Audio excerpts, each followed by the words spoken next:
It's time for your favorite part of the show, Cooking with Austin. And here's your host, me. For today's meal, we're going to need a special device known as a microwave detector.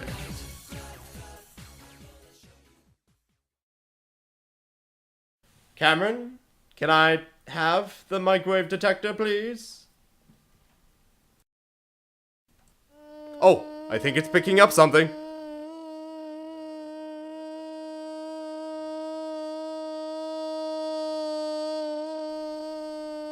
Yep, that is definitely a microwave.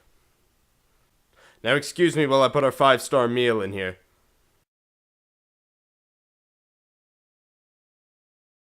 So while we're waiting for this thing to heat up, how about we talk a little bit about how microwaves work?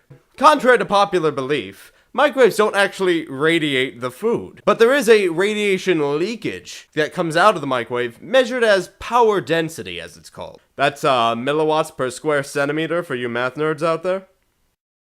A big thing to note here is that the actual radio waves emanating from the microwave are at 12 centimeter wavelengths, whereas the 1 to 2 millimeter holes in the gridding of the microwave door is much smaller than that, and so not much of the radiation actually gets out. The FDA puts out a limit on the power density of any microwave so that the total radiation leakage never goes above 5 milliwatts per square centimeter.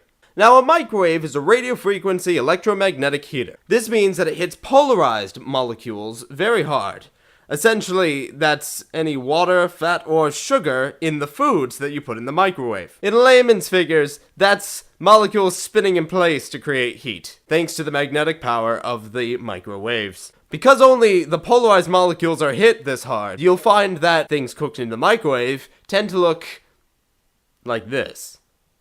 Whereas things that come out of the oven, a more even heating tool, tend to look like this. And now the taste test. Judges?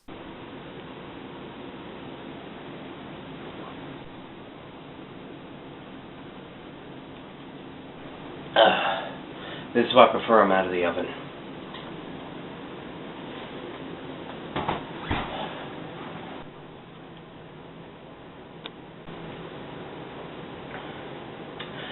On second thought, I think I'll stick with being a vegetarian. Well, that's not important. Let's look at the physics behind this. Now we're going to use the microwave detector to pick up any readings of power density that's coming out of this microwave. The FDA requirement states 5 milliwatts per square centimeter at a 5 centimeter distance from the door. I'm gonna go a bit closer than that because really, there is no reading 5 centimeters from the door. Microwaves are that good. But if we were to go closer, maybe 1 or 2 centimeters from the door, you'll find this to be the result, which can turn into a massive data table that kind of looks like this. The average coming out of my microwave, which is old and faulty in itself, is about a 20th of the FDA limit. And even that's way under anything dangerous. Most microwaves operate at 1100 watts, so that's about 4 millionths of a percent leakage, and I love that number. And that's still considering that my microwave is around 40 times worse at preventing leakage of radio waves than most standard microwaves. It's also worth noting that the highest reading, for about half a second, was at 1.16 milliwatts per square centimeter, versus the average of 0.42.